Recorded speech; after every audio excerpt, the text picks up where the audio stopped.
Hola, hola con todos, bienvenidos. De hecho, así no comenzaba, pero bueno, ya. Hola, ¿cómo están? Bienvenidos al cuarto capítulo de Gente del Medio y hoy les quiero presentar a una persona que para mí es interesante y más que nada, cuando hablaba en redes sociales, es como que todo el apoyo y todo lo demás, así es que les presentamos a Wilmer. ¿Cómo estás, Juan? Muchas gracias por la invitación y qué bueno que existan estos espacios. De hecho, me parece un incentivo bastante bueno para otros diseñadores que se den a conocer qué es lo que están haciendo, qué es lo que están impulsando también. Y como habíamos conversado hace poco, aún estamos en pañales todavía y qué bien que estos espacios existan. Más bien te felicito por eso y gracias por la invitación. Muchas gracias a ti. De hecho, este es un proyecto súper pequeño, como tal. Sí, como habíamos conversado hace un ratito, o sea, vimos que creo que era necesario por un punto, porque aquí en Cuenca no veía que se daban los espacios para poder conversar de diseño y sobre más cosas, o sea, porque arte sí hay en Cuenca y se conversa muchísimo de arte en Cuenca, pero diseño siento que era muy pequeño y era necesario, por así, o bueno, para mí es necesario hablar de diseño porque cada vez, ejemplo, en una reunión social y todo esto con diseñadores, a veces conversamos de la vida, pero hablar de diseño era como, qué chévere, qué piensas, qué tal, era como que, ¿y qué pasa si abrimos ese espacio? Y así nació, la verdad. Y eso es lo que fue, lo que se está cocinando también, porque recién van 4 capítulos. Y de hecho, me alegra que también aceptaste esta invitación porque yo dije, chuta, o sea, el man pasa ocupadazo y tal vez como que anda diseñando a tope y es como que ojalá me acepte yo a Natalia, justo le había dicho, es como que este es el invitado al que espero que me diga que sí para ver qué tal, para conocerle, porque como dije antes, tus publicaciones en redes, veo que eres muy explorativo, por así decirlo, y dije como que, ve, qué interesante esa visión de diseño, algún rato quisiera conversar con él y se dio el espacio. Buenas. Eso más que nada, que más, esto también es, más que una entrevista, es una conversación, una charla, por así decirlo, pese a que haya cámaras y todo, pero algo así, algo ameno, como amigos, como recién estamos conociendo. Eso más que nada, también quería conversar por este lado de las redes sociales. Veo que tú eres muy activo en redes, en Facebook, publicas tus proyectos y todo lo demás. ¿Crees que a ti esto de publicar en redes sociales, todo esto te ha dado la exposición o por qué publicas las cosas, tus avances, tus diseños? Uno va madurando más bien en redes sociales. Sí, eso solo es más que nada para rotar las cámaras, que no sea solo Buenas. una cámara, que sea como que Más plan. dinámico. Ya, perfecto. Ahora sí. Ya. Bueno, hubo problemas técnicos, así que me tocó parar un ratito, pero bueno, me estabas comentando acerca de que cerraron la cuenta por piratilla. Claro. Por ejemplo, yo había descargado un Photoshop y bueno, eso ya no es pecado. Todos tenemos algún programa pirata. Y obviamente ese tiempo no sabía qué tan bien instalar algunas cosas y obviamente entró un hacker y había afectado todas mis cuentas de redes sociales y se habían perdido. Sin embargo, ese Facebook que yo tenía, creo que me ayudó a madurar, porque por ejemplo, una vez se utiliza las redes sociales y yo en ese tiempo no, digamos, no conocía la fuerza que tenía tal vez una publicación o un comentario. Y en aquel entonces, siempre igual a mis alumnos les suelo decir que peleen en redes sociales. ¿Por qué? Es bueno pelearse, incluso que tengan ahí una cuenta para que estén ahí peleando en redes sociales, porque a veces es bueno como es un lugar muy crítico y que a veces te atacan sin motivo. Y en cambio tú ya te sabes cómo defender y a veces eso habla bien de ti, ¿no? En cambio, si es que tú eres nuevo, te abres una red social y empieza a seguirte gente y de la nada te comentan algo negativo y tú respondes de una forma que es muy igual negativa, pues te afecta así. Así que yo tenía esa cuenta para, justamente como que para practicar, por ejemplo, no llegar a ningún tema de insultos, sino ser un poco sarcástico, irónico cuando se responde. Y eso a veces pega bastante. Eso por un lado. Por el otro, yo en aquel entonces, cuando recién me abrí mi cuenta de Facebook, comentaba de todo, hablaba de todo. Después le fui enfocando un poco más hacia el diseño. De hecho, las últimas publicaciones que tenía en esa cuenta era justamente relacionadas con diseño. Ahora mi página de nuevo le retomo con el tema del diseño. Tenía incluso una fanpage. Esa estaba netamente orientada al diseño, pero se perdieron, digamos, esas dos cuentas. Ahora aún abro el fan hasta, digamos, captar más amigos, seguidores, porque esta cuenta, digamos, es muy reciente, ha de tener unos 2 años posiblemente, y no le he movido mucho, pero creo que sí me ha ayudado bastante publicar en redes sociales. O sea, yo de hecho abrí la cuenta con una intención hace algunos años atrás. eh, Era porque nos habían mandado un trabajo de la universidad y que justamente investiguemos sobre diseñadores locales. Y tú buscabas y no encontrabas. O sea, los que posiblemente encontrabas era una o dos personas de Quito, pero de ahí de Cuenca no encontrabas lo suficiente ni en redes sociales ni en publicaciones. Y de ahí dije, ya, pues publiquemos en todo caso. Y muchos no publicaban, incluso yo había hablado con docentes, ¿por qué no publican, sacan eso? Era como que el trabajo muy para sí mismo y aún se mantenía de que si es que habla bien un cliente de ti, atrae 10 más. De hecho, aún se mantiene, solo que ahora en redes sociales si es que uno habla mal de ti, te cierran la cuenta Claro. y no es 10 personas, es toda una comunidad que te ataca. Pero ellos no publicaban porque tenían la creencia de que les va a copiar. En ese tiempo no estaba muy popular ni aún todavía el tema de patentes, el tema de propiedad intelectual no se lo sacaba. Y ellos no publicaban por ese motivo. Pero en cambio, si es que tú no das a conocer lo que haces, ¿cómo vendes? Claro. De ahí es que empecé a publicar. Sí me ayudó a conseguir algunos trabajos así interesantes. Ahora está mucho más consolidado las publicaciones, especialmente en Instagram y Facebook. TikTok, no es para popularizar algo, digamos. Sí.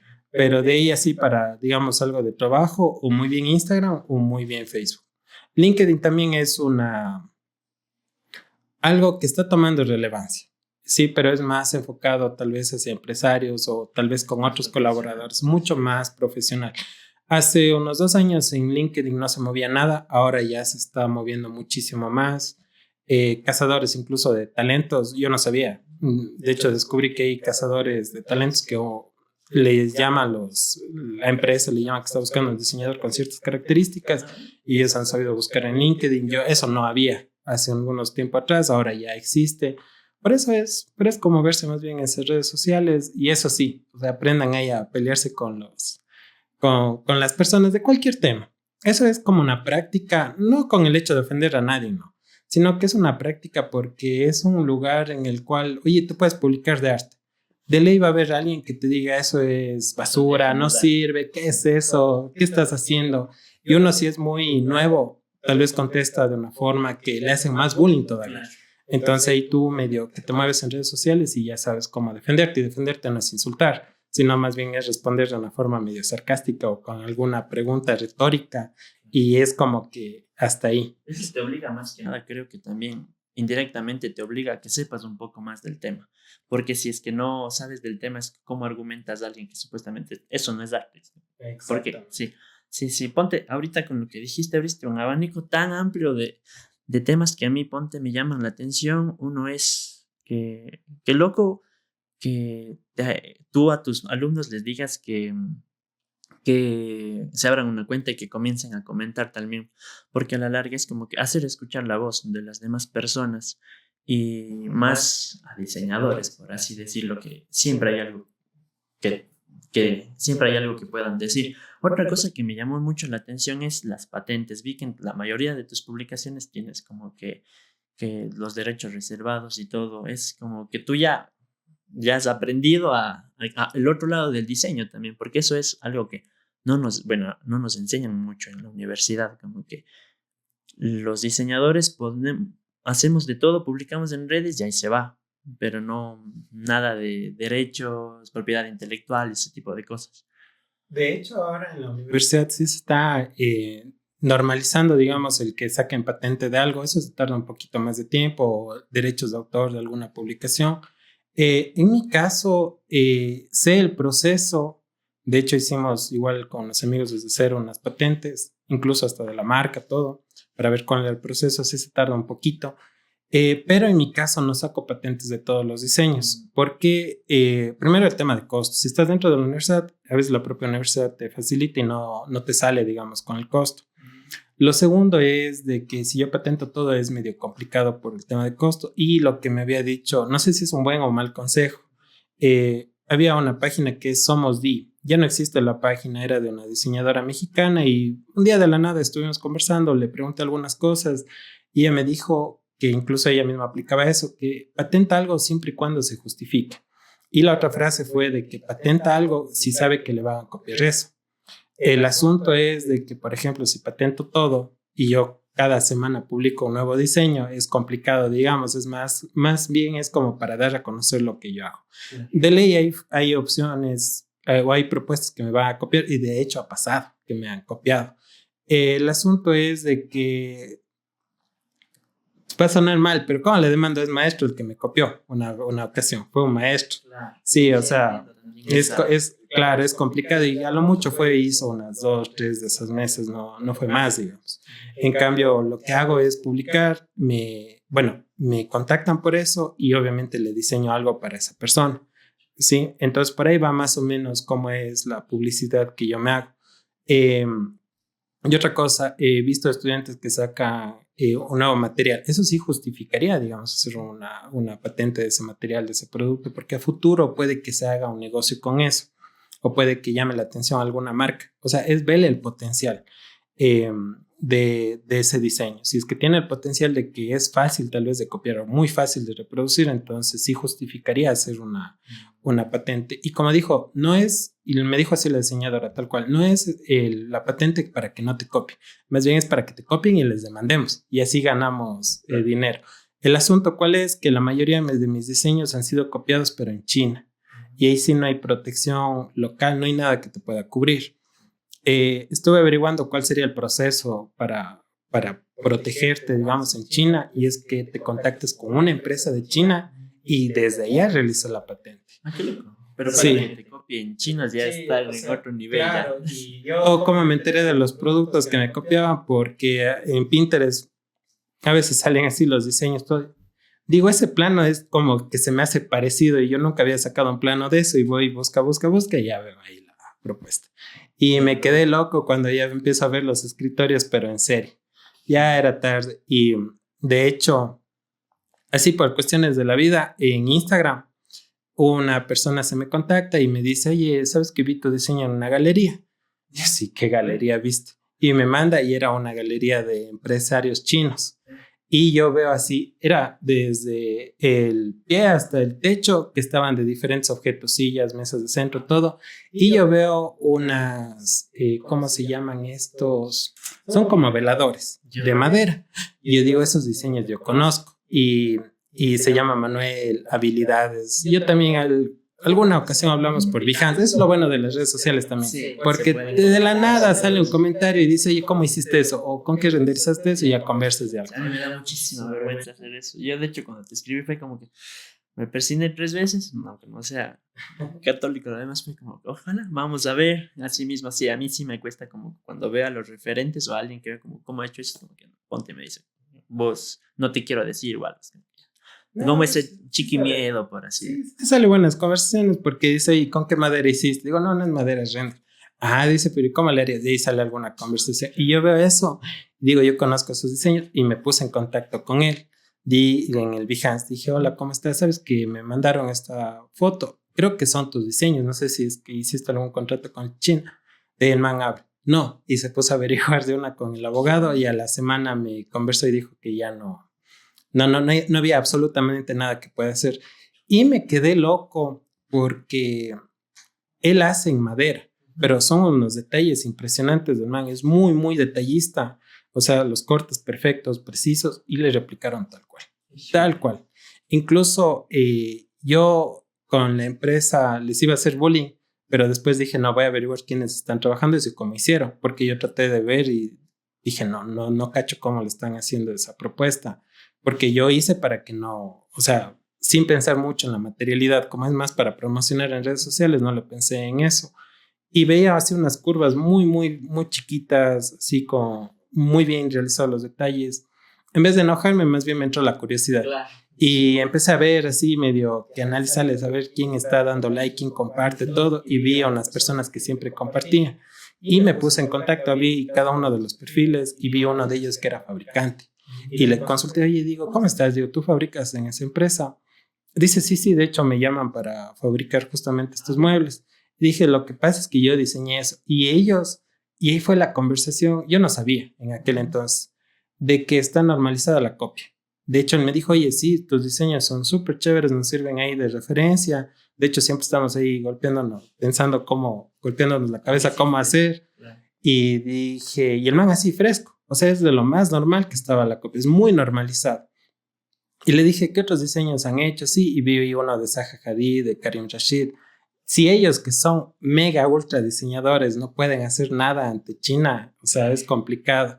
Y él me explicó el proceso, han sabido utilizar Corel y era la primera vez en mi vida que había escuchado de ese material.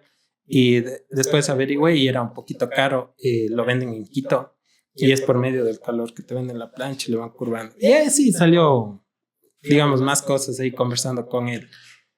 Pero eso, de ahí, o sea, mi consejo se sigue manteniendo igual. Pienso que si tienes algo que crees que tiene un potencial muy fuerte para un negocio o que te va a copiar, mejor la patente.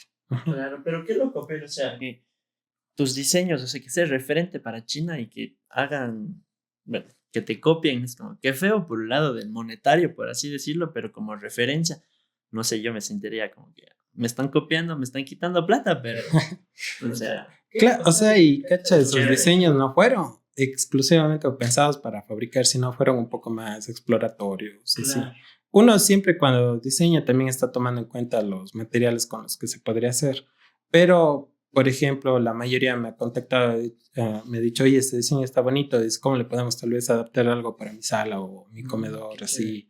Y de ahí hacemos otra propuesta y obviamente ajustando a los costos también. Ah, o sea, tú también sí trabajas, ejemplo, alguien te contacta contigo para hacer X cosas, sí, sí haces como que ese servicio todo.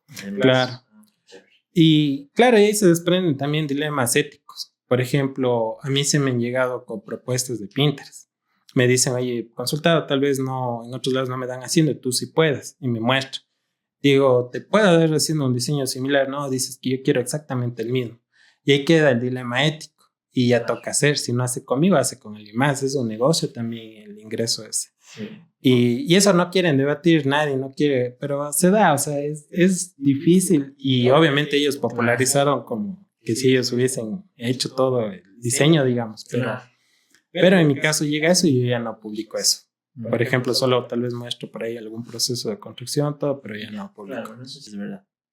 Ponte, a mí sí también me llama la atención eso, porque justo quería hablar de ese tema acerca de cómo está el diseño actualmente en el ámbito laboral en cuanto al diseño de objetos, al diseño industrial, por así decirlo, si tiene cabida aquí en el Ecuador, porque es algo que yo siempre les decía y les decía a los profesores últimamente, era que para mí el diseño como tal está entrando en una crisis, por así decirlo, por las herramientas de IA y todo esto y todo lo demás. Era como que siento que, al menos desde el diseño gráfico, es como que mucha gente sin saber de nada coge hace una gráfica y ya tiene para sus redes y todo lo demás y no ve tal vez un poco la funcionalidad, para quién va y todo lo demás. Es como que un poco la gente se está adueñando de la gráfica, por así decirlo. Gente que no sabe nada hace cosas y ya puede publicar.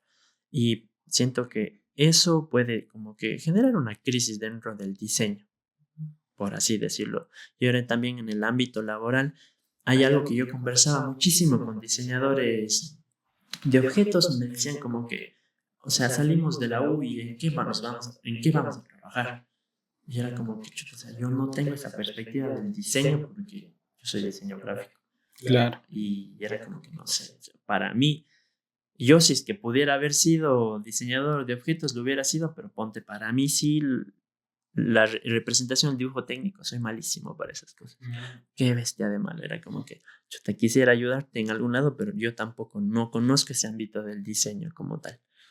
No sé. Claro. Es que cada uno se va especializando en algo. Eso en la universidad siempre pasó alguien, tal vez especializó más en el render, por ejemplo, otros en el dibujo técnico, otros tal vez incluso hasta en el modelado.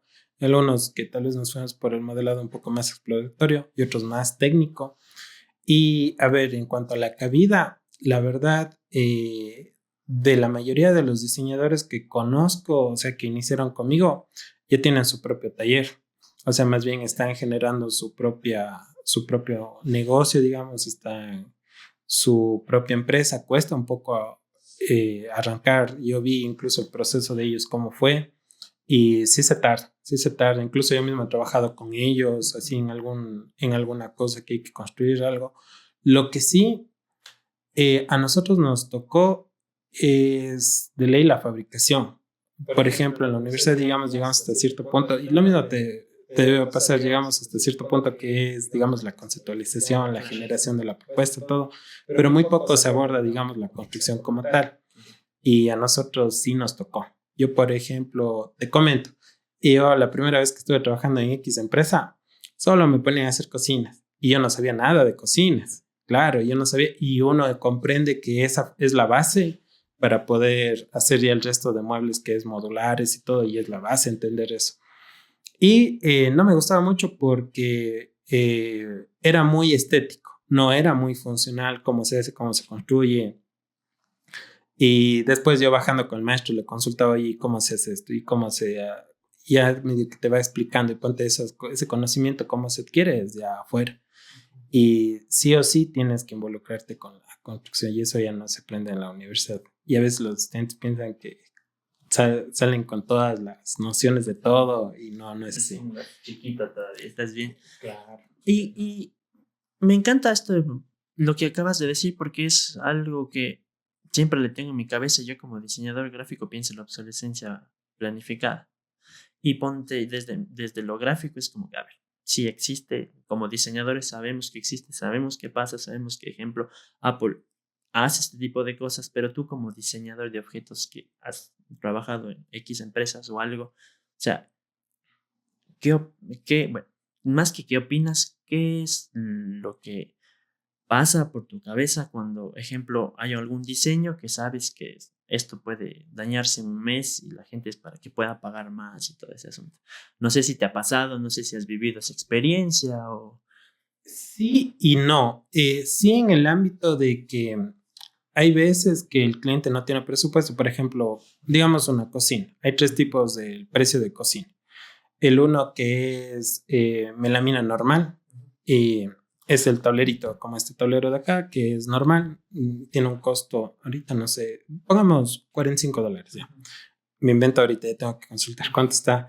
Y después viene el tablero que es tropicalizado, que tiene unos puntos de color verde y que es muy resistente al agua. Ese tiene el doble de precio. ¿Cuál es el asunto? Que a veces el cliente no quiere poner eso en toda la cocina porque le va a salir más costoso, pero uno le dice, tenemos esta opción y tenemos esta opción, ¿cuál usted quiere? Pero no es que se hace con el objetivo de que a la fuerza tenga que cambiar, sino más bien es para que se adapte al presupuesto del cliente, pero una, digamos, de las normas es decir, o sea, ¿cuál es la diferencia entre el uno material y qué es lo que va a pasar a largo plazo? Si, por ejemplo, vemos que hay humedad en la casa, ese tablero normal con el tiempo va a adquirir un mal olor. Si es que no tiene humedad en la casa, no pasa, pero debajo del lavado a veces sí es necesario, pero no se le hace con el objetivo de que lo cambie. La cultura, al menos en el Ecuador, no es tanto y no es tan programada la obsolescencia como es en Estados Unidos.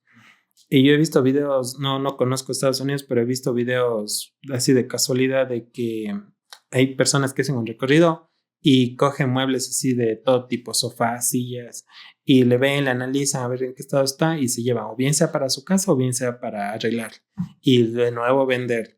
Pero he visto cosas que botan, que están en buen estado. Incluso él sabe decir si tú eres nuevo en Estados Unidos y necesitas algo, ven aquí y da la dirección en donde está y todo. Ahí sí está un poco más programada la obsolescencia desde la ropa, todo. No es por nada, pero en el tema de ropa, lo mucho tal vez alguien, no he visto eso de que, por ejemplo, alguien compra la ropa tal vez por moda, tal vez está llamando la atención, pero que lo usó una o dos veces y se quedó. En cambio, en Estados Unidos usaste 3 veces y ya te quedan viendo mal, porque se me ha estado utilizando ropa la misma ropa continuamente. Eso pasa especialmente en la crítica hacia las mujeres. Sí, había visto un noticiero que él utilizaba el mismo terno y lo único que cambiaba era la corbata y no hubo ninguna observación. En cambio, de la compañera al año utilizó 3 o 4 veces el vestido en el transcurso de todo el año y la gente se acordaba y le empezaba a criticar. Pero la obsolescencia programada aquí en el Ecuador no le veo que sea tan fuerte. Nunca he visto un mueble que alguien bote a la calle y que esté en buen estado. En cambio, en Estados Unidos es algo que lo hacen normal y uno se queda loco, ¿no? Sí, Dice, sí. chuta, qué bestia la contaminación que existe. Pero yo creo que en ese ámbito, ojalá no llegue aún esa visión empresarial, porque al final es dentro de una empresa que arman eso. Ponte, de hecho, a mí me da mucho miedo porque aquí está arrasando mucho Temu. Ponte, Temu es de crear muchas cosas, muchos objetos baratos, hasta los envíos baratos se demoran mucho, pero ya digo, o sea, mi mami compra muchísimo Temu y es como que chévere, pero o sea, es demasiadas cosas, ¿cachas? Y es como, y se trae varias cosas del plástico que sabemos que no están, o sea, no es de calidad, y ponte ropa. Y mucha gente, ponte, si vos entras a Marketplace, hay mucha gente que vende ropa y que ves es de Temu, y es como que, hijo de pucha, o sea, creo que ese mercado está medio que Ahora este último queriendo. año avanzó bastante el Sí, tema. Sí, sí, sí. a mí me da, ponte, muchísimo miedo eso, porque ponte Momuso también creo que viene casi de lo mismo. Y es algo que sí, justo conversábamos con Natalia también, era como que muy peligroso como tal, porque es mucha ropa que a lo mucho que te aguanta un mes, dos y ya, y vas a seguir comprando Temu, tal, tal. Y bueno, yo creo mucho en la marca local, pero también tengo que decir que no es que le ponen el precio tan alto porque quieren, sino es lo que vale. Y a veces es lo que la gente no entiende. Es como que no, tal vez esto de... Y también por estatus también. Es como que no, yo quiero comprarme esto porque es Levi's. Ah, chévere. O sea, pero también aquí hay gente que lo hace y que lo hace bien y que... Porque yo creo que hay mucha gente que se ha quedado en el pasado, que es como, no, es que aquí los pantalones, los jeans aquí de Ecuador y de la rota son malísimos. Es como que una o dos lavadas ya se destina y todo lo demás es como que, ¿no? O sea, han avanzado, la industria también ha avanzado y aquí es como que se puede dar ese mercado, o sea, que el dinero se quede aquí, no salga, lo primordial, pero creo que es una lucha interminable. Es un tema complicado eso, la verdad, porque yo también he visto una de las industrias que yo creo que así como en Temo, 2, 3 años es las librerías. Yo creo que sí van a sentir la afección. Por ejemplo, Busca Libre. Un libro aquí de diseño me cuesta $60. En cambio, si compro el Kindle, el de Amazon, el digital, tengo $8. Y si es que compro por Busca Libre, me salen $25. Sí. O sea, tarde o temprano esa industria también se va a ver afectada. Todo creo que sí nos va a afectar. Esto del Temu sí es interesante porque sí te venden cosas de todo tipo. Y no se sabe, como tú dices, qué tanto va a durar y tal vez sí va a afectar a la industria local también.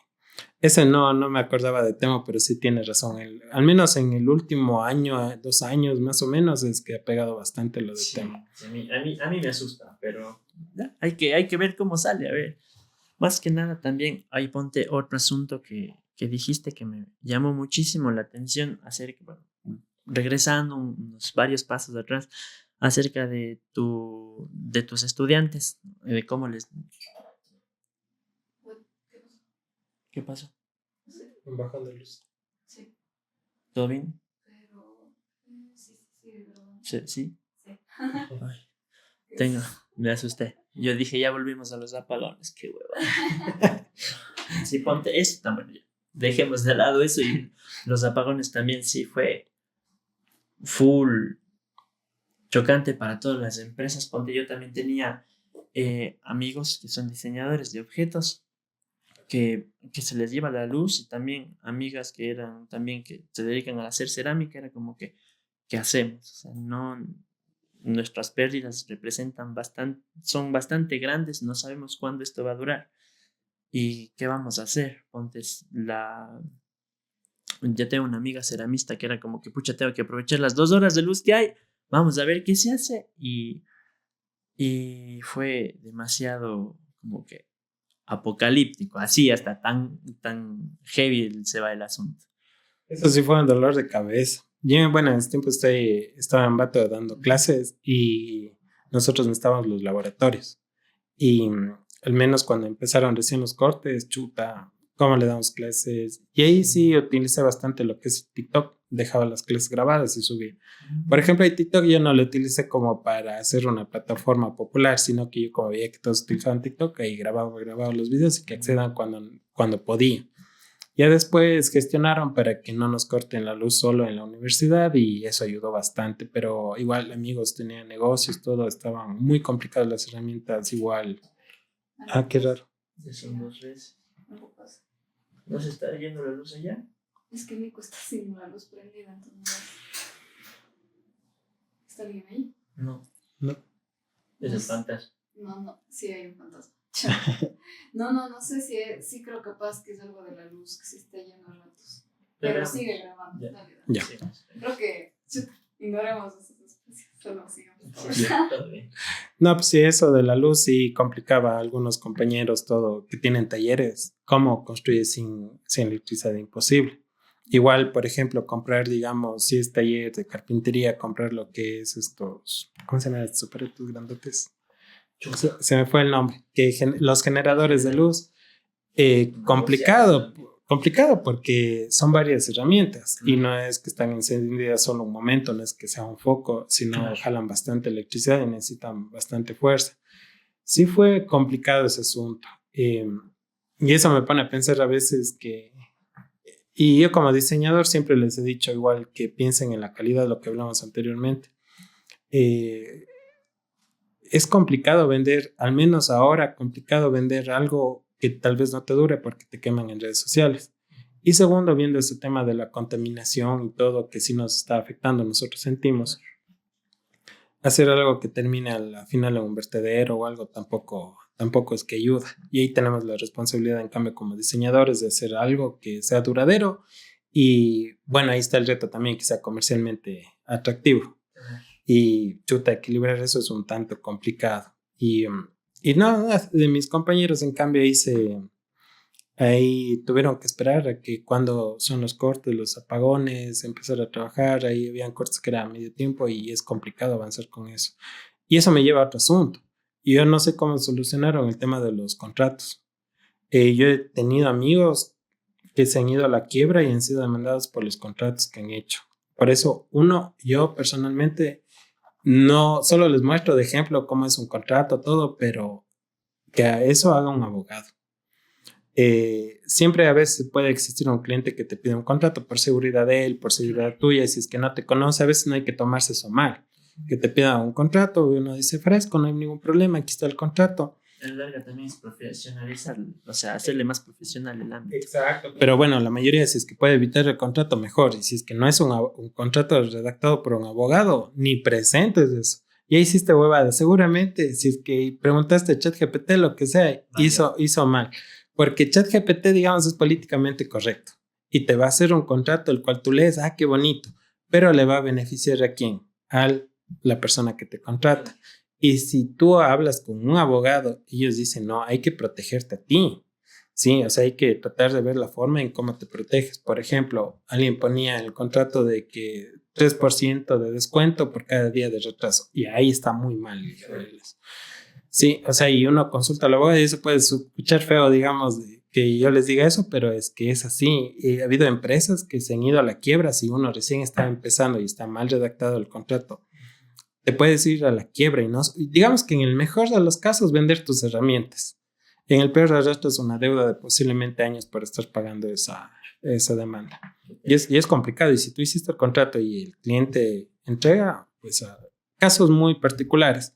Por ejemplo, de un amigo, no voy a decir nombre, de un amigo tal que estaba fabricando muebles, resultó ser que él estaba haciendo varias instalaciones, ¿no?, para la casa de un abogado, pero se retrasó. ¿Por qué se retrasó? Sufrió un accidente de tránsito y tuvo que pagar primero eso. Tomó el dinero del proyecto y pagó eso. Hasta recuperar el dinero del proyecto, todo se retrasó y el cliente no le dijo absolutamente nada. Acabó la instalación y él quería que ya le pague el resto. y el abogado ya estaba con la demanda y todo por incumplimiento del contrato. Y obviamente el man para pagar todo eso tuvo que vender las herramientas del taller y básicamente se dedicó momentáneamente a otra cosa para poder generar los ingresos. Otros compañeros arrastraron una deuda de por años y eso igual no se enfíen si son amigos, familiares. Pucha, es peor todavía. Sí, es peor todavía con amigos o familiares, eso sí. Porque ahí uno se confía más y hora de la hora peor. Ese es un consejo. O sea, yo igual digo, Bran, chuta, hagan un contrato, pero traten de ver. Y uno, por ejemplo, el contrato de lo que hacen los arquitectos. Yo he leído, he buscado, así he pedido.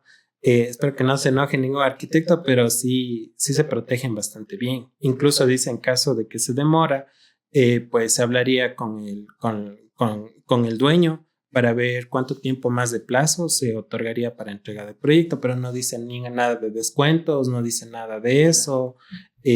Simplemente que se conversaría unos 3-5 días antes de entrega de proyecto y ahí se cubre. Pero ahora digamos que redactaste mal un contrato y justo vinieron los de los apagones. ¿Qué tal que esa persona no sea una persona comprensible? Sí, claro, es bien complicado ese asunto. Y de algunos amigos, yo tengo que consultarles a ver cómo les fue. Porque una cosa es de entrega, pero sin contrato fresco, ya.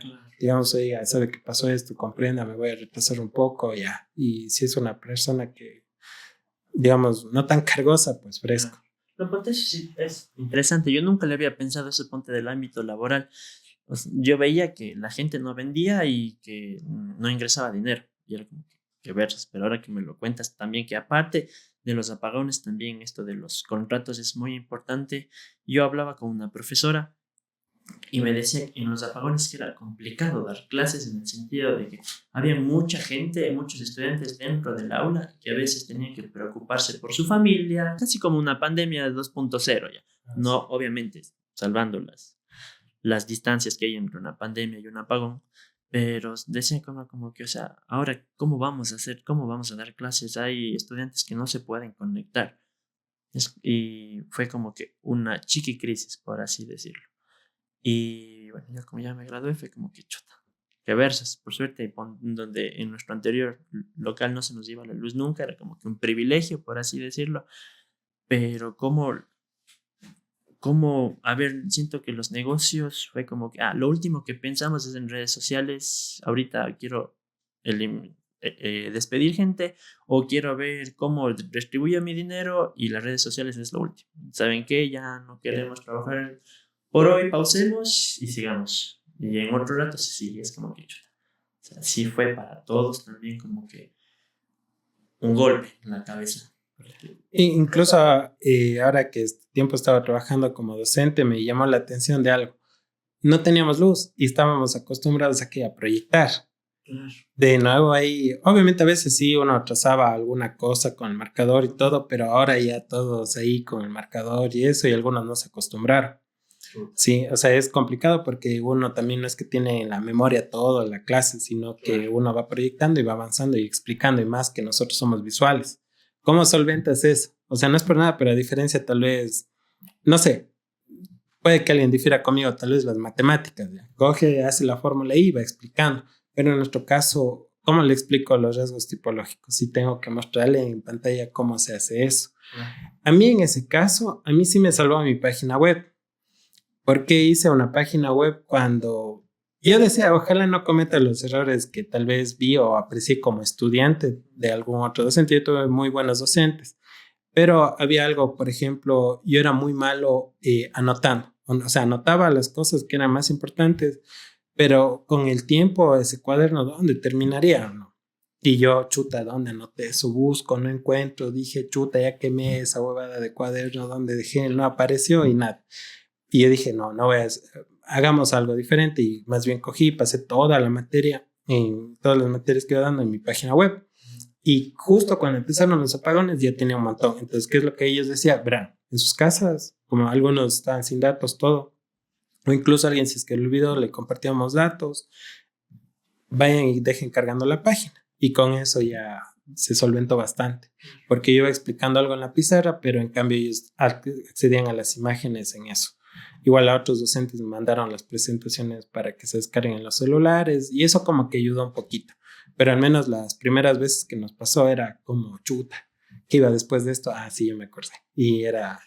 Eso afecta a todos, que ya estamos sin la electricidad, es complicado.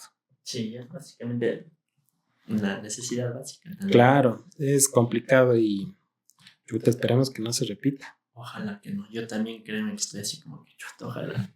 Y no es por problema de lluvia, pero es como que también, ponte, hay algo que sí como tip, también algún profesor que me dijo justo cuando estábamos yendo a dar la tesis y dijo, nunca se confíen del internet de las universidades.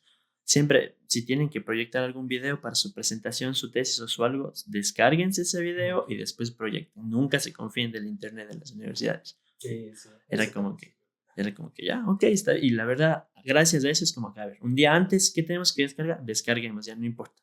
De aquí proyectamos y ya, era como que.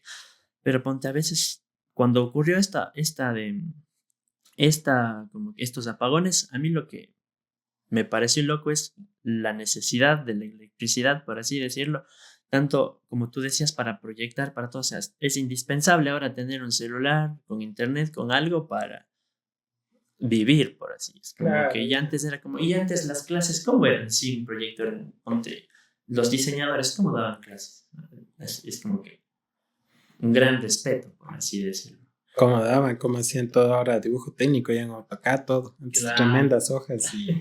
Sí, ponte, hay algo que también me llama la atención, que tú eres un diseñador de objetos, o básicamente, obviamente, creas cosas también, pero veo que eres también muy explorativo, como lo dije al principio. Vi que viste el tráiler de Los Cuatro Fantásticos y ya sacaste algo inspirado, y es como que, wow, o sea, ¿de dónde sale la inspiración? ¿De dónde sale llevarle como que de la imagen, de el imaginativo de la cabeza, a ya plasmarle en algo ya visual, en algo ya que tangible, por así decirlo? Sé que esta vez se quedó en render, pero ya, o sea, tomaste tu idea, no sé, tu proceso y tuvimos un resultado. Eso me llama muchísimo la atención de los diseñadores de objetos, sinceramente.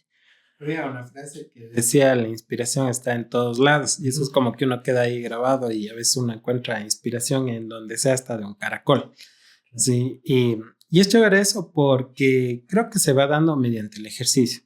Por ejemplo, algo que también he hablado con otros diseñadores y también con mis estudiantes es, por ejemplo, no creer que solo nosotros tenemos ese proceso creativo, sino que hay un montón de personas que tal vez no pasaron por la universidad y instintivamente hacen ese proceso creativo. Y me parece más interesante analizar cómo hicieron ellos, cómo lograron generar eso. Por ejemplo, hay un tapicero muy bueno, más bien que trabajen con él es David Sari, excelente tapicero. Y cuando uno hace un sofá y chuta y me quedan las dudas, oye, de ahora, ¿con qué le tapizo? ¿Qué color quedaría bien con esta forma? Y uno le consulta, él dice, capaz que con este, y te muestra ahí tal vez un tapizado que es muy colorido, digamos, algo, y uno se queda ahí, chuta, capaz que no queda, pero en cambio queda y combina bien. ¿Por qué? Porque el proceso que él tiene fue por medio de revistas, por medio tal vez de lecturas que va haciendo, porque ellos también se van instruyendo, viendo cómo hicieron el corte, todo, y instintivamente se van guardando imágenes seleccionadas de las revistas y ellos ya saben qué combina con quién.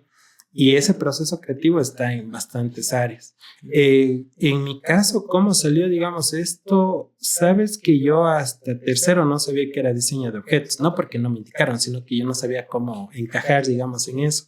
Hasta que un día fue Magali Cordero quien trajo los mejores diseñadores del siglo XX, me parece que era el libro, un tremendo libro ahí de colores, y me llamó la atención por colores. O sea, sí me gusta bastante el tema del color. Y pensé, a ver, ahí conocí a Karim Rashid, Zaha Hadid, y dije, chuta, ¿y estas huevadas cómo se hace? Digo, si estudio diseño de objetos, ¿puedo hacer esto? Y me dijeron, sí, sí puedes.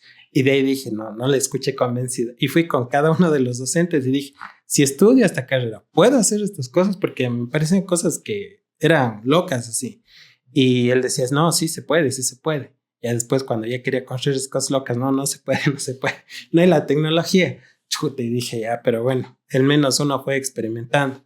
Claro. Y de ahí el proceso de inspiración es algo que incluso estoy escribiendo en mi página web porque también trato como que he escuchado tutoriales, he escuchado áreas de diseño gráfico, artistas, arquitectos, para más o menos comprender ellos en palabras cómo es el proceso, porque yo entiendo, digamos, en mi ser, pero no sabía cómo expresarlo en palabras, cómo es mi proceso, y más o menos, tenemos un cierto símil. Eh, por ejemplo, una de las partes principales es que uno se inspire y tenga los diseñadores más bien deberíamos ser los mejores y los más grandes coleccionistas que deben existir. No por el hecho de coleccionar figuras o coleccionar alguna cosa, sino más bien por coleccionar imágenes, coleccionar información. Y si uno revisa las fuentes de inspiración, por ejemplo, carpetas llenas de imágenes, organizadas sillas, mesas, todo, eso ya forma parte de la inspiración. La segunda parte es esa conexión. Y le puse como conexiones inesperadas, porque es como el chip ahí, conectar.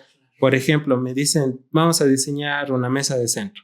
Ya, perfecto. Y yo en todo el repertorio de imágenes que tengo, veo tal vez el detalle de un faro, de un automóvil.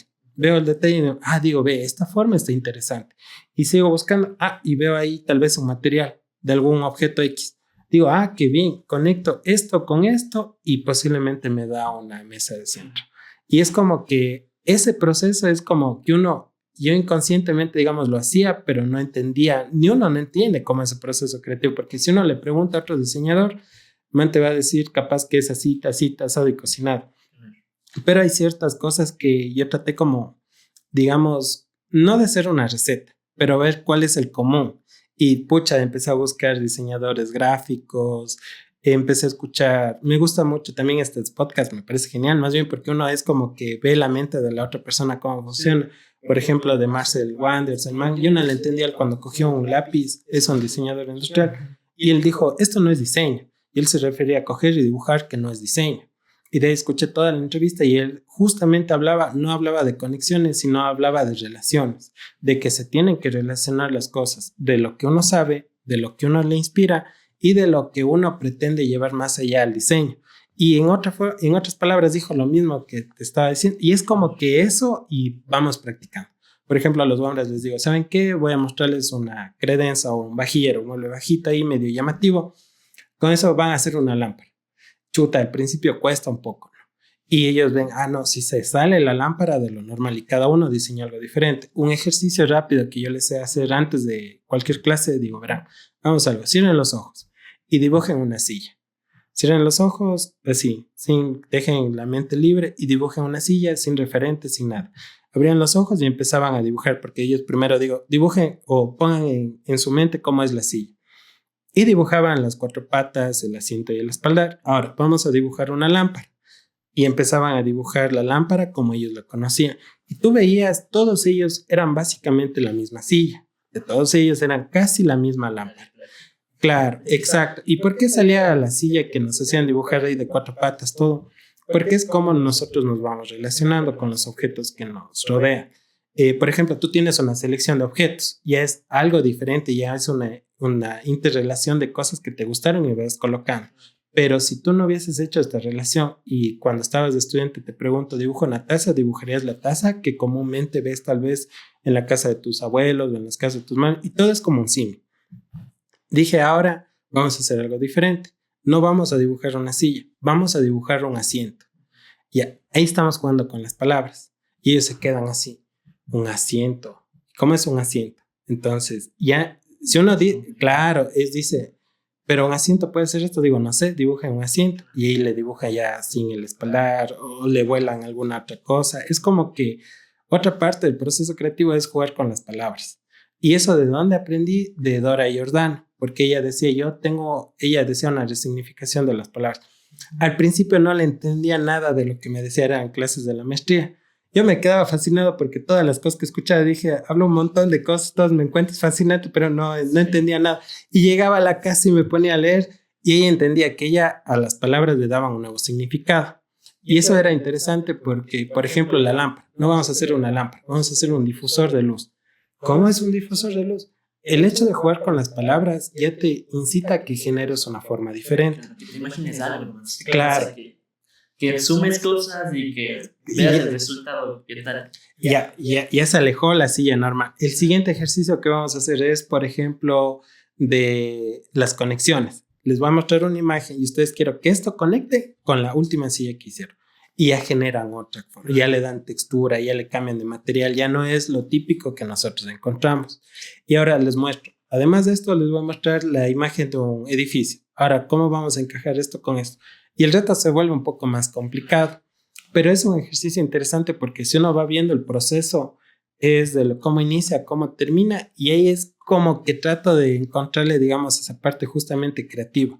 Claro. Y digamos, es como, yo sé que en el diseño no hay, digamos, la sazón así que uno dice, ponte tanto de esto, ponle tanto de otro, pero sí hay elementos comunes que a veces ayudan. Por ejemplo, tal vez a alguien no le ayuda a las conexiones, pero sí le ayuda en cambio lo que es cambiar las palabras.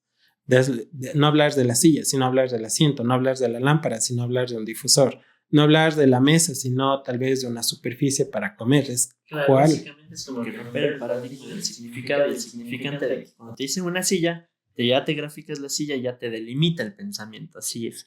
Sí, me parece súper interesante también esa vista también de docente que tienes y también se nota bastante la pasión por el diseño. Es como que hacemos match en ese asunto. Y para ti, tú como docente, ¿qué tal es la responsabilidad? ¿Cuál es tu responsabilidad de ser docente? O si le ves alguno, si no le ves alguna responsabilidad. Chuta, la responsabilidad ahí es, por ejemplo, nosotros, creo que ahí había un tema ético que a nosotros en la universidad, eso fue toda la vida que llevamos ese dilema ético. Hasta que ya llegamos a la parte laboral, que el diseño tiene que ser nosotros mismos diseñar todo. Incluso tuve la suerte de hacer las pasantías en un local en donde me ponía a diseñar hasta la lámpara, hasta la alfombra teníamos que diseñar, era todo diseño nuestro. Y era interesante ejercicio. Ya después en otros trabajos nos decía, bueno, no vamos al extremo, pero hubo unas ocasiones en las cuales me decían, hubo 3 veces que me dijeron eso en una empresa, que yo tengo la libertad de hacer lo que yo quiera. Dije, ¿en serio? Tengo la libertad. Es una suerte eso. O sea, yo 3 veces en toda mi vida he escuchado que tengo la libertad de hacer lo que yo quiera, o sea, algo fabricable. Dije, ¿seguro? Dice, sí. Hijo, esa semana cogí y empecé a hacer solo formas curvas, solo formas orgánicas, que me encantan justamente las formas curvas. Y dije, ya está. Dice, perfecto. Le muestra al cliente, el cliente aprueba. Y luego dice, ya, vamos a construir, saqué los planos, todo. Y ya, un pelado todavía ese rato. Y los maestros cogen y me vienen con un montón de planos, ¿no?, que yo les mandé. ¿Cómo pretende que vamos a hacer esto? Digo, no sé, con mucho cuidado de hacer. De ahí, no, baje, tiene que ayudarnos, dice, porque vamos a hacer mal. Y ahí estaba la responsabilidad también de que lo que ofreces, haces. Y era un stand, nunca había diseñado tantas curvas para todo un espacio. Habíamos hecho una repisa así, toda curva, diferentes piezas, y luego la ensamblamos. Pero me gustó el hecho de que ahí pude aplicar el 100% de que nosotros diseñábamos todo. Y ahí estaba el dilema ético también de que siempre nos incentivaban a que diseñemos y que sea un diseño original.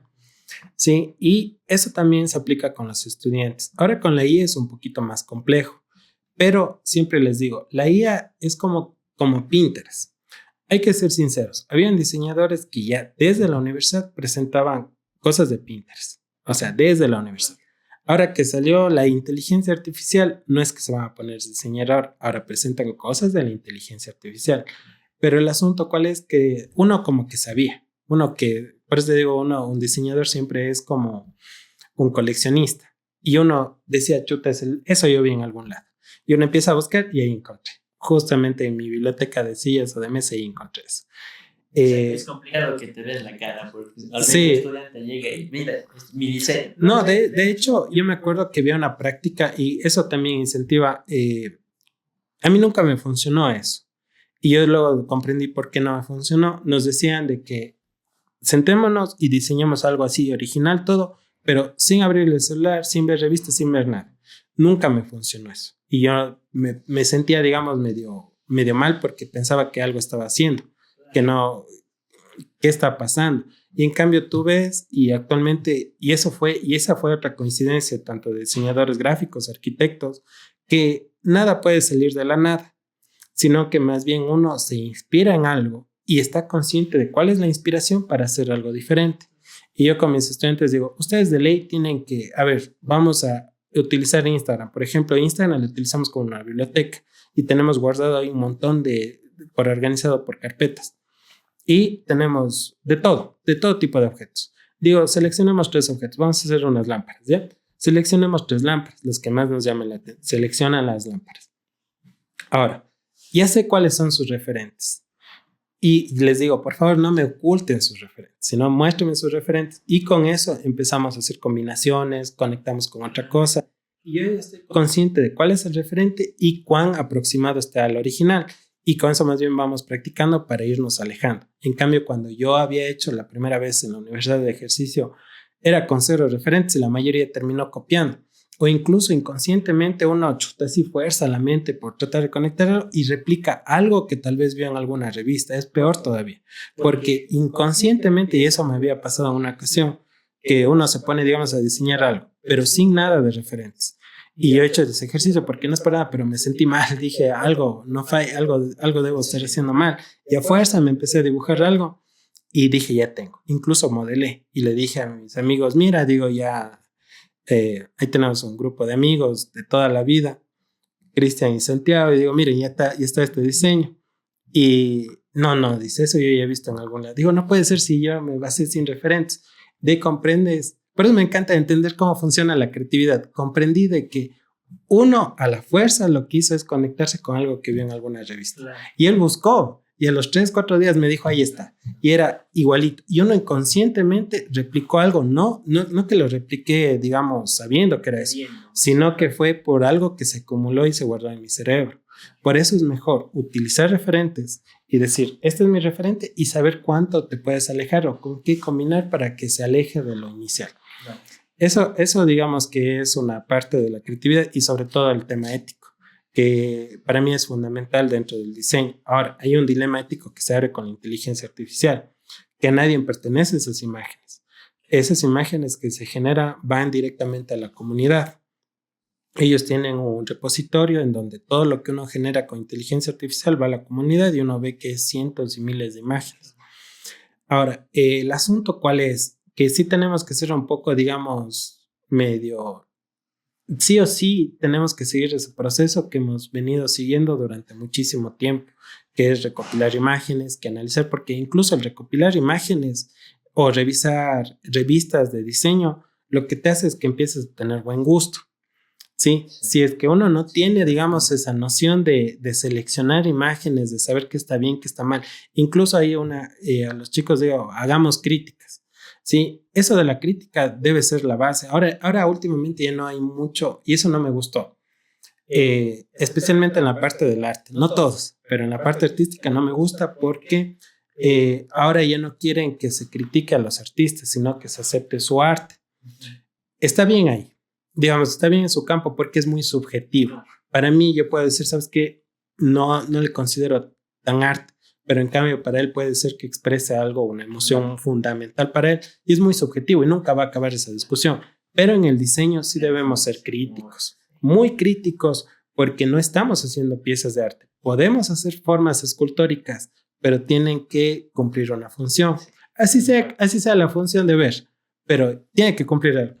Y a los guambras, a ver, y todos mismos como entre panas también hagamos críticas. Por ejemplo, yo siempre fui muy crítico con mis diseños, y aceptaba la crítica que me decían mis amigos, porque él decía, no, chuta, esa pata está mal, o no, ¿sabes qué? Cámbiale, digamos, el tapizado, o chuta, no, ya pensé que podías hacer algo mejor y así está mal.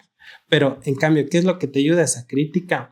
A que puedas mejorar. Y, por ejemplo, yo digo, entre ustedes críticas, pero ¿en qué consiste una crítica? No es decir, y por ejemplo, me presentan ese diseño y decir, chuta, está muy oscuro, no me gusta, o decir si me gusta. Claro. Ahí no se basa. Allá pierde toda crítica, por así decirlo, y valía. Y les pongo, a ver, tú critica el trabajo de tu compañero. Y son 3 cosas. Primero, analizar que está bien. Decir, ¿sabes qué? La textura de este material me gustó y la combinación con el color rojo me encantó. Está muy bien el color, eso. Segundo, analizar que está mal. sea funcional, estético, lo que sea. Analizar qué está mal. Decir, chuta, tal vez este soporte no me gusta. Y la tercera es proponer algo mejor. Oye, ¿qué pasa si en vez de hacerle así recto, le haces más inclinada la pata o le haces así? Y ahí es cuando se fundamenta la crítica. Y ahí es como nosotros empezamos a tener buen gusto. Porque, por ejemplo, no porque algo esté en una revista significa que está lo mejor, sino que uno ve, analiza que está bien, analiza que está mal y como que uno propone la mejora. Y ese ejercicio te ayuda a tener más ideas, te ayuda a ser más crítico incluso con tu propio trabajo. Y también yo he visto al menos que sí te ayuda a tener como que un buen gusto. Pero, por ejemplo, ahora con la inteligencia artificial, ¿qué es lo que pasa? La inteligencia artificial se basa en trabajos que ya están subidos y genera algo. Ese generar algo, yo les hago y les normalizo que sea como Pinterest. O sea, tal cual como Pinterest. Si veo este referente y veo que me gusta, pues qué mejor, lo vamos a utilizar como referente, más no como una propuesta final. Y si veo que está muy interesante, pues empiezo a generar yo mismo los cambios. Porque si no hacemos esa práctica de cambiar algo, de generar algo nuevo, de tratar de hacer incluso algo mejor que la inteligencia artificial, sin esa práctica y solo cogerlo como está, pues básicamente ya no somos diseñadores, somos fabricantes. Y eso es lo que se convirtieron algunos diseñadores en que no diseñaban lo que encontraba en Pinterest, sino que simplemente lo replicaba. Entonces ya no eres diseñador, eres fabricante. Y una diferencia justamente está en generar algo distintivo, algo nuevo. Incluso hacer ese ejercicio de generar algo nuevo, de cambiar, de mejorar algo, de conectar con otra cosa. Cuando llega un cliente y te pide algo muy particular, te va a ayudar a eso. O sea, ese ejercicio, cuando ya te toque en la práctica profesional, pues no va a ser tan complicado, porque en cambio los que copian solo de Pinterest le tienen complicadísimo. Y ahorita actualmente la IA no es que te facilite tanto, porque viene un cliente y le dice, quiero una sala aquí. Perfecto. Y la sala quiero con soportes de madera y quiero con tal cosa y con tal tapiz. La IA te hace un referente. Incluso hay unas IAs que uno pone solo el espacio, le manda ahí un prompt y te llena todo el espacio, pero llena según lo que puedo meter, claro. Y en cambio, si es que ya te pide algo muy particular, ¿cómo haces? O por ejemplo, viene, no sé, digamos una marca ya, Graima y tal pisos o algo y tienen un showroom. Y ellos dicen, nosotros necesitamos algo para nuestro showroom. O Yamaha. Y ellos tienen características muy especiales, tienen su marca. Y alguien que solo se la pasó copiando, ¿cómo hace? ¿Cómo hace esa conexión de la marca, los colores versus lo que necesita para exponer la moto? Si nunca hizo esa práctica. Claro. La tiene complicadísimo. Así que bien o mal existe la IA, pero se tiene que normalizar como un Pinterest. Claro. Hay algo que me interesó bastante, que al momento tú dijiste que hay que diseñar básicamente basándose también en la funcionalidad. Es algo que yo también comulgo mucho con eso, cuando yo soy más desde lo gráfico, más casi plano, por así decirlo, en un formato. Y tú, ¿cómo es diseñar para la gente, para los clientes? Por ejemplo, yo creo que el render aguanta todo, lo que le pongas. Pero ya a mí lo que me encanta también del diseño de objetos y también de la arquitectura es la materialidad. O sea, pueden hacer una mesa con distintos materiales y ponte, en mucho de diseño no vemos tanta materialidad. Es como, tal vez ya un MDF, ya está, vamos. Pero eso, ¿cómo es diseñar para las personas? Porque veo que del render al acabado, ya al objeto final, como que sí surge un cambio. Tal vez lo estético puede cambiar mucho, no puede cambiar algo. ¿Cómo es? Sí cambia. Por ejemplo, de algunos diseños que yo publico, no me preocupo mucho en el radio que tiene la curvatura, porque yo, por ejemplo, digamos que el radio mínimo para curvar el MDF con agua es de 10. Pero después ya cuando voy a fabricar tengo que considerar eso sí o sí, porque el cliente va a ver el render y va a ver la propuesta inicial. Claro. Y decir, no, pues está mejor el render porque no salió igual. Ya, ahí tienen que tomar en cuenta algo. Primero, está bien saber hacer renders, haber proceso, pero depende en qué área te enfoques. Por ejemplo, hay unos que se dedican a la visualización y que el objetivo de ellos es hacer un render espectacular. Para ellos está bien, ¿sí? ¿Por qué? Porque no se va a fabricar. Sí, en nuestro caso, cuando vamos a fabricar algo, consejos muy directos. No ambientes, no pongas materiales que no existen y no pongas iluminación que no hay. Si el render se ve medio oscuro, pues que se vea medio oscuro. Si el render incluso no le hace realista, pues muchísimo mejor. Lo que sí, la forma obviamente tiene que tener las dimensiones que son de la propuesta. ¿Por qué te explico eso? Imaginemos que yo hago un render súper bonito, así digamos para este estudio, y te hago un render así espectacular, pero para que el render me salga bien, tuve que poner 3, 4, 5 luces para acá para que se vea ambientado. Y de ahí encima le meto a la IA para que los materiales se vean, pero así perfectos. Hora de la hora, tú vas a ver el render y tú vas a ver la propuesta. Y vas a decir el render quedó mucho mejor. Y no hay nada que yo pueda hacer para que se iguale la propuesta al render. Primero, por la iluminación. Tal vez es un área que no me compete porque no me contrataron para eso. Yo le podría dar la sugerencia de decir pongamos más puntos de luz para que se ilumine mejor, pero si es que no me contrataron para eso, yo me baso en cómo está. Segundo, no hay que ambientar. Yo sé que el render se ve bonito y se vende un render ambientado. Por ejemplo, me dicen, ¿sabes qué? Hagamos estas repisas. Y yo coloco las repisas, cuadros, todo. Ya. Perfecto, pero así no se le va a vender al cliente. Y hubo una ocasión en la cual por ambientar incluso hasta nos pedían los libros que estaban ahí expuestos. O sea, y es como, ya no se pase así, no se me pase de lanza que está, pero es preferible. O sea, y ahí uno comprende.